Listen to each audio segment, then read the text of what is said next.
আসসালামু আলাইকুম ভিউয়ার্স, কেমন আছেন সবাই? আলহামদুলিল্লাহ, আমিও ভালো আছি। যে যেখান থেকে দেখছেন সবাইকে জুম্মা মোবারক। আজকে তো কালকে থেকে তো বৃষ্টি হচ্ছে, এই তো সকালবেলা তো খিচুড়ি করি নাই, তাই এখন দুপুরবেলা এই যে মুগ ডাল আর চাল নিয়ে নিয়েছি, সাথে যে মসুরের ডাল মিক্সড করে ভুনা খিচুড়ি করব। বৃষ্টির দিনে আসলে খিচুড়ি না হলে তো জমেই না। এখানে রয়েছে দেশি মুরগি ভুনা করব ঝাল ঝাল করে।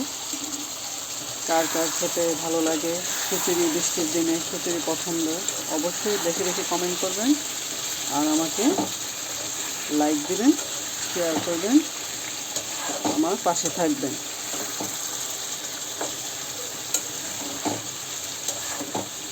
আমার ভিডিও দেখার জন্য সবাইকে ধন্যবাদ। সবাই ভালো থাকবেন, সুস্থ থাকবেন। আল্লাহ হাফেজ।